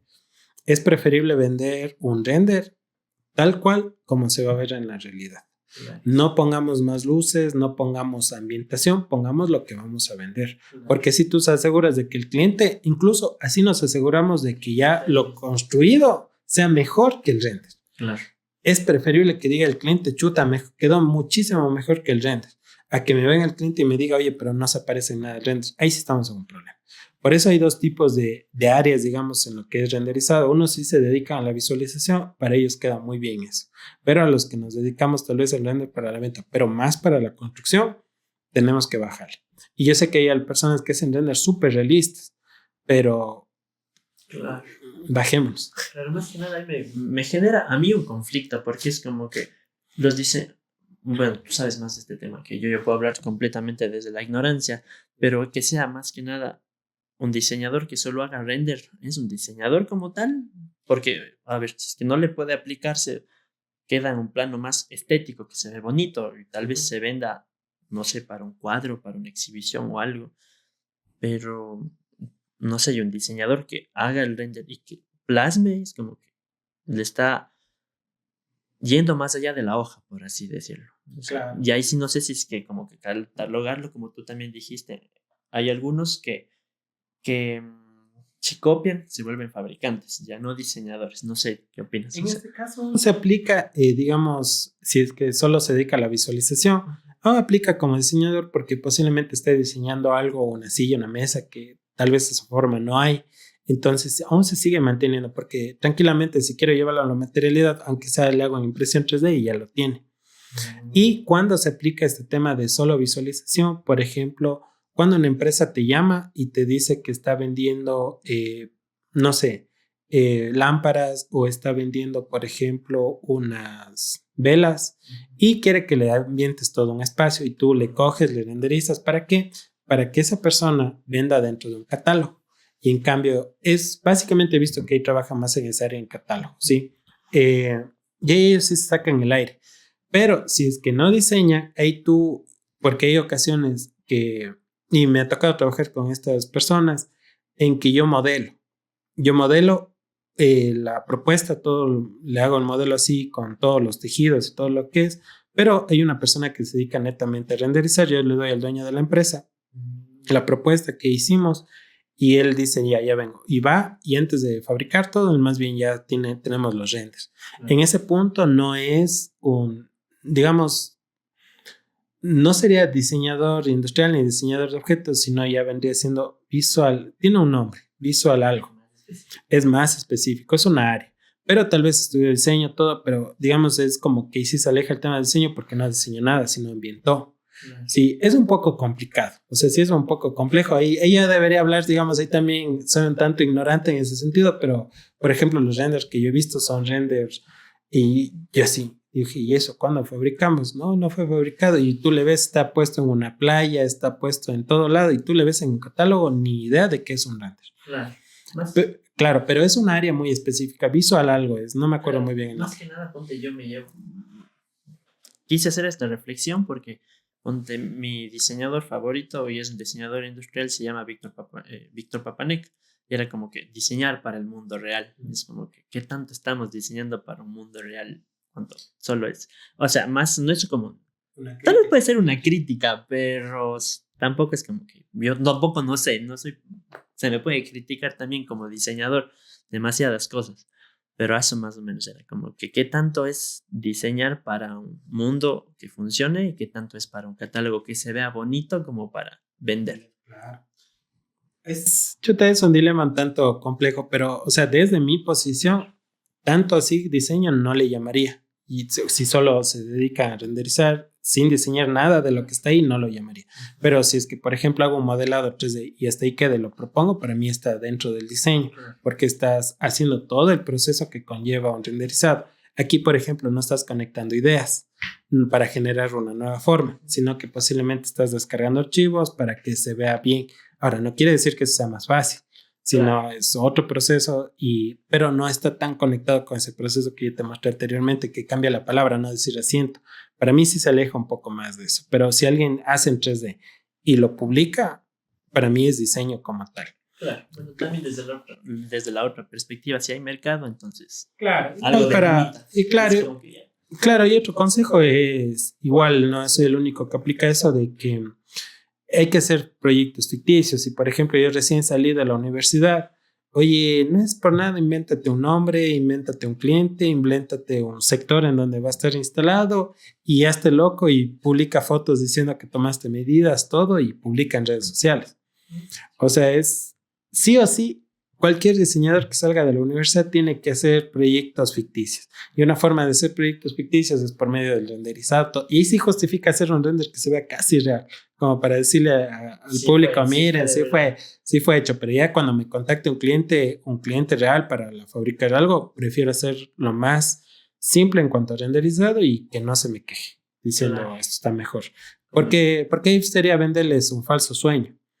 Y eso ha pasado en la arquitectura. De hecho, ya hay unas críticas acerca de la arquitectura porque uno ve una edificación y cómo te venden esa edificación, le ponen solo ese edificio como que si no existieran otros edificios alrededor. Y te pone iluminación que no sale de dónde porque ahí la luz del faro no alcanza hasta allá. Y le pone una iluminación hasta por debajo de las piedras para que se vea, y eso no es real. Y cuando el cliente fabrique, obviamente no tomó en cuenta los feos cables que se cruzan. Esos feos cables que cruzan también forman parte. Por ejemplo, si es que nos piden a nosotros hacer una cocina, no es por nada, pero si veo la caja ahí de breakers, le pongo esa fea caja de breakers y decir, mire, ahí está así. Y él me va a decir, oye, pero tapemos eso. Ah, ya, mejor. Entonces ya tapo y un mueblecito más por el que pueda cobrar. Me pasa lo mismo cuando he tenido clientes de arquitectura, es que ya les tomo la foto del lugar y se ven los cables, pero borran los cables. Dice, pero así es el espacio. O sea, tienes que, o sea, dentro de mí, es como que tienes que comunicar lo que es. O sea, no puedes mentir. Pese a que una foto ya es como que una mentira, captarlo como sea, el ángulo, todo lo demás. Es como que no, quítales, que se va a ver feo y no se va a vender. Ya está bien. Sí, por ese asunto también era como que de hecho, este tema de aquí sacó otro tema, es algo que me interesó bastante en el último, casi, no sé si es que son las últimas publicaciones, que hiciste una lámpara con un poco más, algo colonial, por así decirlo, y después vi también tu maestría, y dije, algo está haciendo por ahí, porque hay una pregunta que yo le hacía a Natalia, bueno, a mis socios del estudio, era como que, ¿cómo demostramos la cultura? O sea, cómo mediante mediante el diseñador gráfico, la gráfica, pero mediante un diseñador de objetos, ¿cómo demuestran la cultura? ¿Cómo plasma en su diseño la cultura sin obviamente a su ejemplo? Cualquier objeto ponerle un estampado y yo no coger una materialidad así. Yo después vi tu publicación y fue como que, qué loco, porque para mí dentro de lo gráfico, las nuevas tecnologías de impresión están acabando con los servicios de antes tradicionales como las artesanías, que para mí tenían un componente cultural muy grande, claro, que básicamente daban una identidad. Ahora, que ejemplo, salió el ilustrador, Photoshop como una herramienta y obviamente la impresión sobre un plotter, todo eso. O sea, ya te puedes ir, pedirle a la IA que te haga una imagen demasiado grande, demasiado que de unos planetas, de un sol, y que te diga comercial, no quiero decir una marca específica, sí, una marca ya. Pero es como que... Y antes, veía que antes era un rótulo pintado a mano por personas que sabían hacer esto, o si no en cerámica, todo lo demás, que para mí era como que... Creo que por ahí va el asunto, o sea, tal vez, porque obviamente sabemos que Cuenca también es un patrimonio cultural, por así decirlo, pero el tema de publicidad en el centro es como que demasiada publicidad, demasiado, era como cómo representar la cultura desde ese lado y también desde el diseño de objetos. Y yo era como que, ponte, yo también leía libros, ahí también leí un artículo de Dora Giordano y yo dije, no te entiendo nada, no, la verdad no te entiendo nada, pero me suena interesante y es como que 2, 3 lecturas, esto quisiste decir. Reflexionar. Claro, sí. Y es como que palabras demasiado grandes, después, esta es la síntesis, es lo que quisiste decir. Y para mí era como que, ¿hasta cuándo estoy explorando la cultura en libros y no saliendo a la calle y ver qué es la cultura como tal? Porque la cultura avanza, todo eso. Pero para mí era como que, desde lo gráfico, quitando la gráfica, un soporte en papel que aguanta todo, cómo se representa la gráfica, cómo decirle a usted que tiene un negocio que hagamos con rotulista, que esto va a quedar muchísimo mejor, se va a mejor ver para la ciudad, que sacar algo en un plotter y todo lo demás. Era como que sigo en este dilema de reflexionar cómo graficar la cultura sin caer en los clichés, porque Dora Giordano también decía, tampoco puedes graficar como antes se hacía, o sea, tipo, pero tienes que ver la gráfica, ver el contexto actual, analizar todo lo demás, tú como dices, generar una conexión de todo y ahí sacar una respuesta. Y era, pero ¿cómo? O sea, ¿y cómo eso le haces al cliente? Primero, ¿cómo graficas la cultura? Y para mí, si lo gráfico es complicado, no me imagino en el lado de los objetos, por así decirlo. Chuta, ese es un reto complicado. Es un reto que hay que sumarlo, digamos, y tomarlo con pinzas, porque ahí pesa bastante el diseño de autor. O sea, ya, digamos, el incentivo propio de generar algo. Claro. Porque si no te pide el mercado, eso, ¿quién tiene que hacerlo? Desde la autoría propia. Claro. Y tratar de que eso llegue al mercado. Porque muchas veces uno de los conceptos que para mí, digamos, no está mal, pero capaz que necesita adicionar algo más, que es de que siempre nos decían, el diseño industrial, ¿qué es lo que hace? Satisface las necesidades del consumidor por medio de objetos que sean estéticamente atractivos y funcionales. Ese, digamos, es el concepto generalizado. Ya, ¿dónde queda la parte social? ¿Dónde le queda parte, digamos, dónde queda la parte también de, no solo social, sino la parte del ecosistema? Claro. Por ejemplo, si el cliente me pide, yo creo que con el tiempo, en unos 10 años, ese concepto va a estar en desuso. Va a ser satisfacer las necesidades de un cliente, pero va a llegar un punto que es satisfacer las necesidades del medio ambiente. Porque no es por nada, yo pertenezco a un rubro el cual aquí no contamina, pero ha sido contaminante en otros países. Ahora, hablemos de eso, de cómo se junta la parte cultural, partiendo de que de ley tiene que ser ya diseño de autor, o sea, ponerle la iniciativa propia, debe haber esa iniciativa propia, porque si uno espera que el mercado lo pida, no va a haber, ¿sí? Porque ellos, ¿qué es lo que buscan? Algo que sea rápido de hacer y económico, pero si es que nosotros proponemos algo desde la cultura, sí se puede generar, desde el incentivo propio, sí se puede generar algo interesante. Si es que vamos de escala, por ejemplo, en temas de joyería, he tenido amigos muy buenos que hacen joyería y que es joyería que está inspirada en juegos tradicionales o están inspiradas tal vez en algo de la cultura que los traen o iconografía y ellos lo transforman en joyería. ¿Dónde he visto que venden eso? En las ferias. Quienes los compran son extranjeros. O sea, si ves el mercado cómo va hacia allá, entonces muy bien. El asunto cuál es, y yo fui bastante crítico ahí y una persona también, la profesora, era una profesora de arte. no nos daba la clase como arte, era un módulo, no me acuerdo ni cómo se dio, cómo entré a ese módulo, pero ¿de qué era? No me acuerdo, pero X, no sé ni cómo llegué, nunca recibí un módulo de arte, pero yo estuve en una clase de arte y no sé cómo llegué ahí. Y yo me acuerdo que ella era bastante crítica con un artista que es muy afamado, sin nombres, pero reflejaba la cultura local, digamos que especialmente de un pueblo. Ella decía, él se enriqueció reflejando eso, pero ¿qué aportó para esa cultura? Y ella buscaba así, dijo, busquemos en internet, no hay aporte para esa cultura. Se enriqueció con algo de una situación de estas personas, con el único fin de generar rubros para él y su familia. Y obviamente su familia, todo salieron muy beneficiarios porque él vendía una obra y esa obra iba básicamente para la familia. Nunca llegó ni un solo centavo a la gente de cual se inspiró. Partamos de ahí. Hay algo ahí que está fallando. Si es que yo tomo algo de una cultura, que muy bien yo puedo encontrar en un libro algo, y si lo tomé superficialmente y saco algo con eso, bueno, ya, se dio el caso. Pero si yo ya vuelco eso en algo que es, digamos, mi rubro general y que ya me dedico a hacer eso, ¿cómo genero de que tal vez eso no se pierda? ¿Cómo ayudo o cómo aporto para que eso se prevalezca? Ahí está otra responsabilidad. Por eso es más complejo el asunto. Porque una cosa, digamos que yo me inspiré en algo y saqué una propuesta, todo, pero esa propuesta como tal vez se vendió unos cuantos, pero no generé mayor ingreso.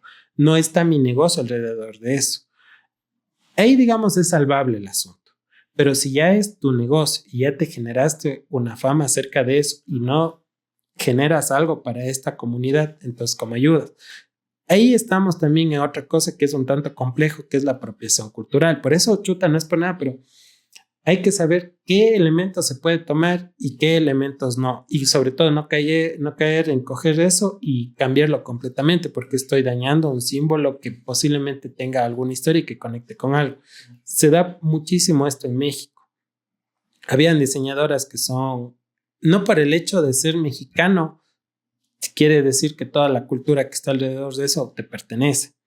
Por ejemplo, yo por el hecho de considerarme cuencano, no quiere decir que lo de la cultura cañari me pertenece a mí 100%. Yo no tengo las vestimentas, yo no estoy relacionado con su cultura, pero si yo quiero, tengo que tener la responsabilidad de leer y acercar y todo eso para poder comprender qué es lo que hace. En México, ¿qué es lo que pasó? Hubo la funa ahí de una diseñadora la cual quería hacer una vestimenta moderna, pero inspirada en algo que es con tejido artesanal. Y le funaron porque ella dijo, no, yo no les voy a pagar. Ella les dijo que les enseñen de cuánto es el proceso. Creo que era $500. Ahí habían pesos mexicanos, no sé cuánto era. Pero ellos para enseñarle querían entre 500 a $1,000. O sea, incluso había uno que me parece que llegó cerca de los $5,000. Y ella dijo, yo no les voy a pagar, eso sí es parte de mi cultura. Y ella cogió y se apropió de eso y sacó sus vestidos. Ahora, el asunto cuál es, cada vestido se valía $2,000, $3,000.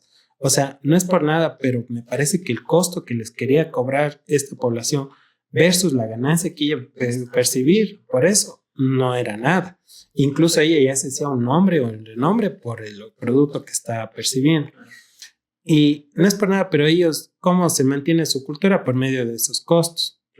En cambio, nosotros si llegamos a un artesano, si uno se da cuenta, la mayoría de los artesanos o ya están viejitos o ya se extinguieron. ¿Cómo ayudas con eso? Perdón. Y ese queda el asunto. O sea, no es solo inspirarse, sino también hay un montón de cosas alrededor. Yo si bien he hecho las propuestas, pero por ejemplo esas propuestas no han sido para un concurso, no han sido para nada. Incluso de las últimas lámparas que hice fue porque justamente se había contactado conmigo una asociación la cual quería rescatar lo que es el tejido artesanal, justamente con la población de la Amazonía, pero estaban participando en un concurso. Hasta que salga todo el concurso, les dije, bueno, puedo hacer algo con la información que ustedes me mandaron, digo, para generar alguna idea. Y saqué, digamos, esa propuesta, pero yo les dije a ellos, si es que sale todo, entonces pongámonos en contacto para ya enfocarme y trabajar conjuntamente. Pero es un tema complicado. Claro, involucra muchísimo. Claro, y hay otros puntos. Si es que no hacemos eso, también puede llegar a perderse. Y si es que hacemos y lo hacemos mal, puede llegar a ser apropiación cultural. Sí, es que como tú dijiste, hay que cogerle con pinzas. Más que nada también, aparte de la apropiación cultural, también yo siento que es algo que una vez me dijeron en la universidad y es algo que tal vez sea muy idealista, pero que siento que debería hacerse, que no hacer diseño para las élites. Ejemplo, yo no sé qué tanto en tu sector, por así decirlo, en tu disciplina del el diseño de objetos, o sea, qué tipo de gente también te pide que hacer las cosas. Porque trayéndole el ejemplo de la chica de México que hizo esos vestidos, vendiendo todo tan caro, o sea, no haces que sea asequible para todas las personas y eso depende muchísimo, pero yo creo también, no sé si es que es de un punto idealista, es que las personas de todo tipo de escala social puedan adquirir el diseño, o sea, eso por un lado, porque en la universidad me dijeron, o sea, o sea, el diseño es un poco elitista. Era como que, o sea, sí, o sea, y reconocer eso duele, o sea, porque es como que, o sea, yo quisiera que también gente que tal vez no tenga tantos recursos pueda acceder a esto de aquí porque le hace bien, o sea, porque es, y ahora también extrapolándole también esta idea a otra, haciendo las conexiones que tú también dices, es que yo creo que sería un poquito más fácil con políticas públicas un poquito más fácil, tal vez con políticas públicas, y eso es lo que yo decía en el anterior capítulo a Nicolás, mi otro socio, era que le decía que necesitamos que diseñadores ocupen tal vez puestos de poder, porque tienen un conocimiento un poquito más amplio de esto, de este asunto, por así decirlo. Tal vez no puedo decir todos los diseñadores, pero o sea, al ser el diseño una disciplina multidisciplinar, o sea, tiene que ver también la funcionalidad de este asunto, es como que diseñar para la gente, por así decirlo, o al menos desde mi mirada idealista. Yo también pensaba que ese era un reto bastante importante. Igual, por ejemplo, no es que como diseñador uno accede de inmediato a las élites, es complicadísimo, o sea, necesitas un renombre bastante fuerte, necesitas conexiones. Yo, todos los diseños que he hecho, digamos, es clase media, que sí, pero la única vez que cuando me dijeron, oye, puedes hacer lo que quieras, es por medio de una empresa. O sea, todo lo que diseñé salió a nombre de esa empresa, pero él era de los contactos. O sea, yo nunca accedí, digamos, a esa élite, jamás accedí. Por ahí algún negocio que tal vez hubo, digamos, cerca de esa élite, pero estar ahí y posicionarse es complicado y tarda mucho tiempo y necesitas renombre y necesitas contactos. Pensamos por ahí. Y en cambio, si es que tú diseñas, digamos, solo a la clase, digamos, baja, en cambio, ¿cómo generas los recursos para seguir manteniendo? A mí ese es un dilema que también me pareció interesante, pero ahí se me fue el nombre de una diseñadora justo cuando estaba viendo esto del diseño de colonial, que justamente es diseño de colonial, es como que tratar de romper los estándares o buscarle la conexión con la cultura, con los procesos artesanales, rescatar técnicas ancestrales, a eso hace un poco referencia. Me topé con el trabajo de una mexicana que me pareció interesante. Ella trabajaba lo que son cargadores de celular y otros tipos, y iluminación, pero las lámparas todo lo hacía con trabajadoras que eran gente pobre, pero que sabían técnicas ancestrales. Sin embargo, los productos que ella hizo una marca y con esa marca, digamos, vendía no a la tan élite, pero sí vendía a gente que podía pagar. Entonces, ¿cómo es la conexión? Hizo la empresa y en beneficio de las personas que son indígenas, pero que estaban al borde, digamos, de la pobreza, y les ayudó a tener una fuente de trabajo, especialmente con mujeres. Les ayudó a tener esa fuente de trabajo y los productos que ella hace, pues fue a otra clase para que puedan pagar esos productos. O sea, esa conexión me pareció súper interesante. Si bien no es que está diseñando cosas para la gente pobre, pero está ayudando de cierta forma. Y sobre todo me pareció interesante porque está rescatándoles y está ayudándoles de cierta forma. Otro es de que es complicado mantener una empresa que se dedique solo a la ayuda, porque si tú te dedicas, no es que ellos tengan la fuente de ingresos para poder hacer siempre tus productos que quieras, sino que tú deberías sostenerte por medio de una ONG. Y la ONG ¿cómo se sostiene? Por medio de donaciones. O sea, tu fuente, tus rubros va a estar por medio de las donaciones. Otra opción para poder lograr eso es de que puedas generar esos productos, puedes generar esa ayuda social, pero por medio de un canal de YouTube, de TikTok, que la gente te done, pero hasta crecer, hasta lograr, tarda bastante tiempo. Eso pega bastante bien en redes sociales. Incluso eh, hay algo que suelen hacer en redes sociales. Hay una materia que es portafolio, que tú, sí o bien o mal, va a llegar a un punto en que tu empresa tiene que ayudar, incluso hasta para crecer en redes sociales. Me voy por la parte de marketing. Y ya hablamos un poco acerca de la ética. Tal vez alguien le va a decir, pero eso no es ético, pero es que pega en redes sociales. Sí, ¿qué es lo que hace? Digamos que tu empresa se dedica a calzado, ¿ya? Esa es tu empresa, tu rubro principal, y tú de la nada dices, ¿sabes qué? El día de hoy vamos a donar estos zapatitos para la escuela. Y claro, tú le inviertes, pero le inviertes con una proyección a que toda la gente que va a compartir seguramente ve, esta persona está ayudando, es genial. Y al menos una vez al año ya te posicionaste eso, es como que vas ayudando mientras tienes tu rubro, digamos, seguro y vas ayudando a estas personas. Ganar y ganar. Ganar y ganar, claro. Tal vez alguien diga, pero eso no lo está haciendo por bueno, lo está haciendo por generar. Depende de la intención, depende. Claro, pero hacer algo 100% que se oriente, digamos, a ayudar es complicado. Sí, es difícil, una utopía también. Claro, incluso tú no puedes regalar algo que esté medio mal, tiene que ser algo bueno, Exacto. algo bueno. Porque en Perú yo me quedé así. Bueno, Perú es un lugar bastante árido. Alguien que sea de Perú que me puede contradecir tal vez. Pero no sé cómo se llama ese sector. Vi un video y es bastante árido. No hay plantas, no hay nada. Parece un desierto eso, pero es una montaña. Y ellos publican y hacen casas prefabricadas. Y dice, hoy día vamos a otorgar a esta familia, son los ganadores de nuestra casa prefabricada, y le hacen en medio de ese cerrito. Y era tableros de OSB, y no era una casa, era un cuarto. Y dice, ¿podrían darme menos información al respecto? Dice, ¿dónde queda para nunca más llegarme para allá? Y empezó el bullying. O sea, ¿por qué pasó el bullying? Si vas a regalar algo y vas a publicar en redes, tiene que ser algo muy bueno. Si no puede ser algo así a medias o como lo que hicieron. Ellos les favoreció. La intención que ellos hicieron incluso fue gratis, pero eso se quedó en el olvido y les empezaron a hacer bullying. En cambio, si es que ya voy a publicar algo y sé que tiene que ser de muy buena calidad, no puede ser económico. Y si es que es caro, no lo van a poder pagar. Y o sea, son varios dilemas también. Claro, se involucraban. No es imposible, pero lo que se suele decir es de que por un lado tengas tu rubro fijo, digamos que compra clase media, media alta, que lo compra, pero por el otro, si quieres ayudar, podrías ver otras formas para poder ayudar, pero tratar de hacer algo netamente para ese público es un tanto complicado. Lo mejor que vi fueron unas lámparas, y eso era para una comunidad que estaba cerca de las orillas del río. Y lo que hacían estas lámparas es por medio de botellas recicladas. Le metían un líquido y con el agua del mar, pues simplemente se agitaba y ya generaba lo que es iluminación. Los costos son bajos, ayuda bastante y, digamos, eso se incentiva. Otro caso es de Isaac, me parece que vende lo que son lentes que son con plástico reciclado, pero igual lleva un proceso. O sea, es como que tienes que tomar en cuenta que todo viene de algo. ¿Y cómo generas ese ingreso para poder ayudar a estas personas?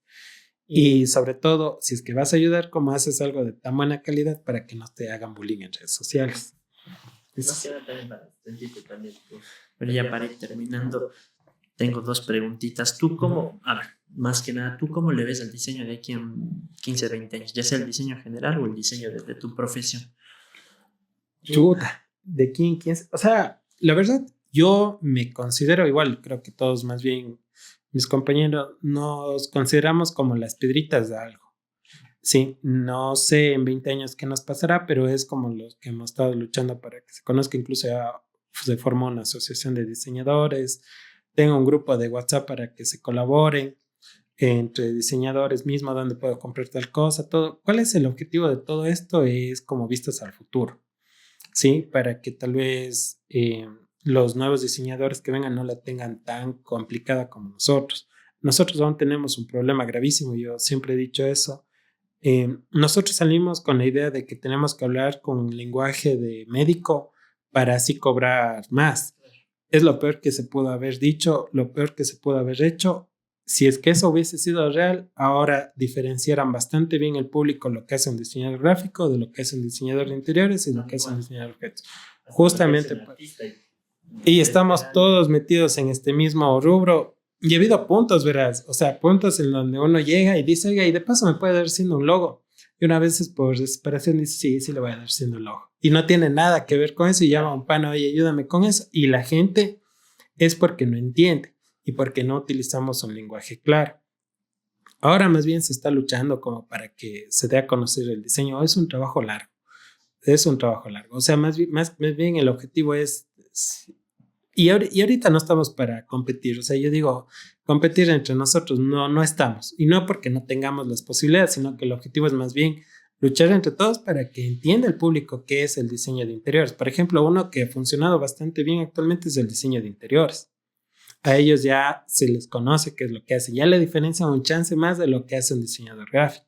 Sí. Ahora pasa con el diseño industrial, diseño de objetos. ¿Cómo hacemos para que se diferencie de lo demás? Y es un trabajo que tarda años.